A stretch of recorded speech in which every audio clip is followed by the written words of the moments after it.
Hello friends, आज हम फिर ऑर्थोडिया दिल्ली में एक बहुत ही कॉमन कंडीशन को लेके आए हैं जिसको बोलते हैं हम पेरिफेरल न्यूरोपैथी। हमारे शरीर में बहुत सारी नसें होती हैं, जिन नसों में अगर बीमारी होती है तो उसको हम पेरिफेरल न्यूरोपैथी बोलते हैं। कुछ नर्व्स जो होती हैं ब्रेन और स्पाइनल कॉर्ड में होती हैं, पर उनके बाहर जो नर्व होती हैं उनको हम पेरिफेरल नर्व बोलते हैं, जैसे हैंड, आर्म, फीट, लेग और माउथ और फेस पर जो नर्व होती हैं। ये जो पेरिफेरल नर्व होती हैं, इनका काम होता है सिग्नल्स को वापस ब्रेन के अंदर ले जाना। किसी वजह से अगर ये मेल फंक्शन हो जाते हैं, किसी इंजरी में, कोई बीमारी हो बॉडी में, इन्फेक्शन की वजह से या कोई पैदाइशी बीमारी, तो उसकी वजह से नर्व के ऊपर प्रॉब्लम आ जाती है। कई बार एक नर्व इन्वॉल्व होती है तो उसको हम मोनोन्यूरोपैथी बोलते हैं, कई सारी नर्व इन्वॉल्व होती हैं तो पॉलीन्यूरोपैथी बोलते हैं। तीन प्रकार की नर्व होती हैं। एक होती हैं सेंसरी, जो स्किन से जाती हैं, जो हमें छूने का एहसास दिलाती हैं, उन्हें हम सेंसरी नर्व बोलते हैं। दूसरी नर्व होती है मोटर, जो कि मसल से जुड़ी हुई होती हैं, जो हमारे हाथ पांव की उंगलियां चलना, हाथ पांव का मुड़ना चलना, वो उस मोटर नर्व से डिफाइन होता है। तीसरी जो नर्व होती हैं उन्हें हम ऑटोनॉमिक नर्व बोलते हैं। बॉडी के अंदर जो इंटरनल ऑर्गन होते हैं, स्टमक, किडनी, लिवर, उनके अंदर जो नर्व्स होती हैं उनको हम ऑटोनॉमिक नर्व बोलते हैं। कई बार ये नर्व की इंजरी या प्रॉब्लम एक्यूट होती है, एकदम से शुरू होती है, उसको हम एक्यूट बोलते हैं।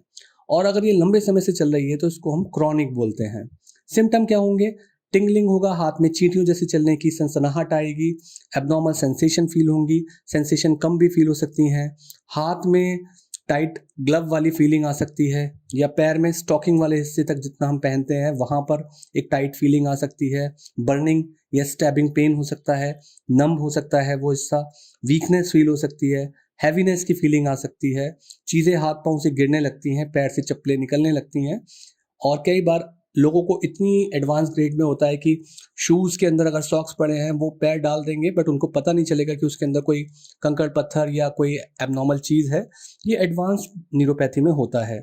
डायबिटिक पेशेंट में काफ़ी रिस्क रहता है, जो ओवरवेट लोग होते हैं उनके अंदर, जिनका हाई ब्लड प्रेशर रहता है, 40 के ऊपर की एज में बीमारी काफ़ी कॉमन होती है। कई बार किडनी डिजीज़ में, थायराइड की बीमारी में, क्रॉनिक इन्फ्लेमेशन, रूमेटॉइड, एंकिलोजिंग, उन सब में कई विटामिन होते हैं, B1, B6, B12, उनकी डेफिशिएंसी में होती है। कुछ नर्व के ऊपर ज़्यादा प्रेशर, जैसे कि carpal tunnel syndrome, median nerve के प्रेशर की वजह से होता है, उसमें भी न्यूरोपैथी होती है। अल्कोहल बहुत ज़्यादा पीने से भी ये परेशानी होती है।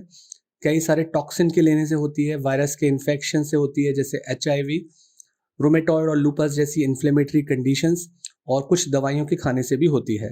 डायग्नोसिस फिजिकल एग्जामिनेशन, यानी डॉक्टर जब उसे चेक करके देखते हैं, कुछ हम फिर ब्लड के टेस्ट कराते हैं, vitamin, sugar, thyroid, kidney function test, जरूरत पड़ने पर अल्ट्रासाउंड, CT, MRI भी कराते हैं। कई बार नर्व की बायोप्सी, यानी नर्व से एक टुकड़ा लेके उसको जांच के लिए भेजा जाता है। कुछ डिजीजेस के अंदर स्पेसिफिक टेस्ट भी होते हैं जिन्हें हम इलेक्ट्रोमायोग्राफी और नर्व कंडक्शन वेलोसिटी बोलते हैं। ट्रीटमेंट प्राइमरीली होता है कि जो प्राइमरी डिजीज है, जैसे डायबिटीज की वजह से या किडनी की वजह से हो रहा है या विटामिन डेफिशिएंसी है, तो उन सब चीज़ों को हमें सप्लीमेंट करना है और ठीक करना है। कभी कभी NSAID, tramadol, corticosteroid, gabapentin, pregabalin, ये सब चीज़ें डॉक्टर अपनी समझ के साथ पेशेंट को देते हैं और उनकी सलाह से ही दवाई लेनी चाहिए। उसके अलावा टेंस जो होती है एक फिजिकल थेरेपी होती है, जिसके अंदर डिसरप्ट हो जाती है नर्व अपने ट्रांसमिटिंग सिग्नल जो जा रहे हैं ब्रेन को, तो टेंस थेरेपी दी जाती है। स्पेशल टाइप की कास्ट और स्प्लिंट भी दिए जाते हैं, कहीं कोई इंजरी ना हो। थोड़ा मसाज, मेडिटेशन और योगा भी हेल्पफुल होता है, और अपने शूज़ को, अपने स्ट्रक्चर्स को प्रोटेक्ट करना चाहिए। तो ये सारी की सारी जानकारी पेरिफेरल न्यूरोपैथी के लिए। प्लीज़ लाइक एंड सब्सक्राइब ऑर्थोडिया दिल्ली।